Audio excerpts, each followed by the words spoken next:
Buying आता है तो 8, 10, 15% भी स्टॉक्स पड़ते हैं। तो अमेरिका का मार्केट थोड़ा सा मतलब शॉर्ट टर्म में देखा जाए तो वॉलेटाइल है, लेकिन वहाँ पे ग्रोथ बहुत है। तो ग्रोथ की अगर बात आती है तो मैं भी एक ग्रोथ स्टॉक लेके आया हूँ जिसका नाम है ग्रैब। ग्रैब होल्डिंग एक सुपर ऐप कंपनी है जिसमें वो राइड हेलिंग सर्विसेज प्रोवाइड करते हैं, मोबिलिटी, डिजिटल, फाइनेंशियल, तो काफ़ी कुछ है उसमें। और सबसे ज़्यादा वो साउथ ईस्ट एशिया में उनकी प्रेजेंस है। वो एक तरीके से डोमिनेट करते हैं साउथ ईस्ट एशिया में। आप मानोगे नहीं, उन्होंने ऊबर को भी इतना कंपटीशन दिया कि ऊबर को अपनी स्टेक ग्रैब को बेचनी पड़ी। हाँ, तो ग्रैब इतनी ज़्यादा डोमिनेटिंग पोजीशन पे है। अगर आपको इमर्जिंग मार्केट्स में भी एक्सपोजर चाहिए तो आप ग्रैब को भी देख सकते हैं, क्योंकि बहुत ही ज़्यादा ग्रोथ पोटेंशियल है वहाँ पे। और जीडीपी का भी अगर उनका रेट देखें तो आगे शायद 5 साल में वो 8 to 10% जीडीपी ग्रोथ वहाँ पे होगी।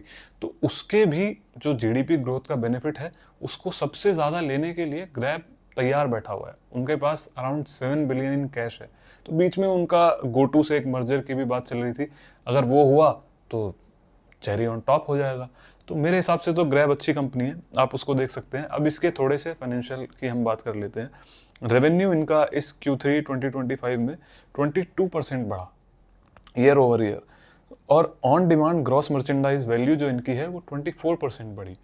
एडजस्टेड इबिट्टा 136 मिलियन का, ये 51% के अराउंड इनका बढ़ा। और इनके लैंडिंग प्लेटफॉर्म में भी इनको 56% की ईयर ओवर ईयर ग्रोथ आई है ना।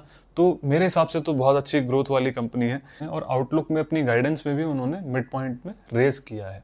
तो एक तरीके से कॉन्फिडेंट है, मैनेजमेंट भी बहुत। अगर आपको मैनेजमेंट और इसके फाइनेंशियल्स और आगे के फ्यूचर ग्रोथ पोटेंशियल्स ज़्यादा जानने हैं तो आप मुझे उसके बारे में बताइए, मैं एक बहुत ही अच्छी डिटेल वीडियो बनाऊंगा।